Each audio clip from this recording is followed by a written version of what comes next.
Hi folks, so I just wanted to show you the basic premise of Maya and how we would go about polygon modeling.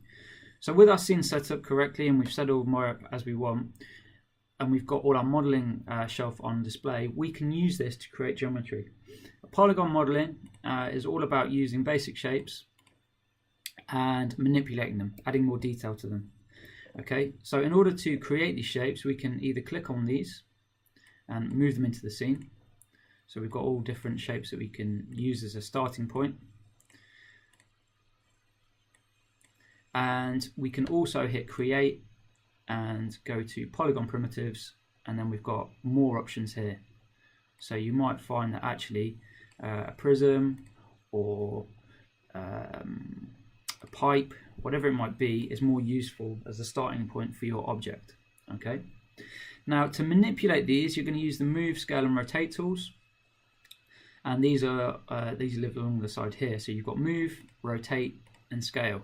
Okay, the move tool, scale tool, and rotate tool all work the same way. You see, we've got handles, and depending on what handle you grab, you can move these about in that direction on that plane. So we can rotate them, and we can scale them. If you click the central handle, they will all work in uniform, so you can do that as well. Okay, they're the basics of creating polygon primitives and manipulating.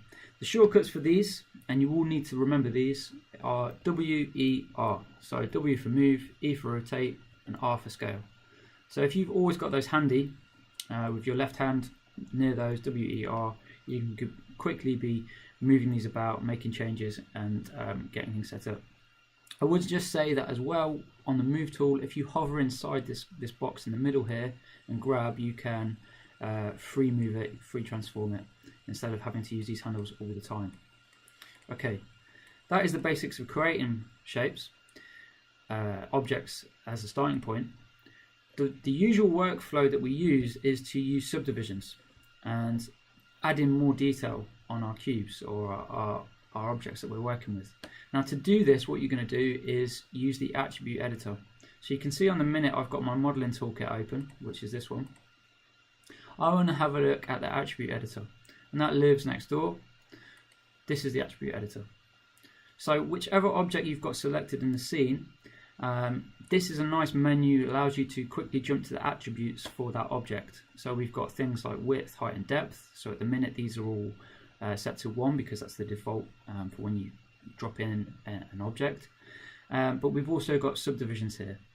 So we can change these and add in more detail as we need. So you can see as I drag these sliders, it's adding in more subdivisions onto that shape and giving me more detail to work with. Just as a note, if you don't see these sliders, it may be because a different tab is selected. So you need to make sure that you're always on the middle tab, Polycube. So Polycube, it might be Polycylinder for this one, it might be Polyprism, whatever the name of the shape is. And you can see on this one, Polycube 2, that's because we've got another one here, that's Polycube 1.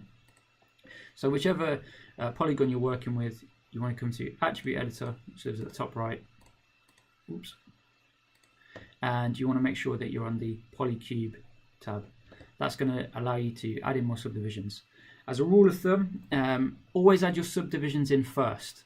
So if you make changes to this and you manipulate it and change the shape of it, and then you want to add subdivisions, you're going to run into issues. It's always best to add your subdivisions in first and then make the necessary changes. Okay, that is the basics of adding in subdivisions.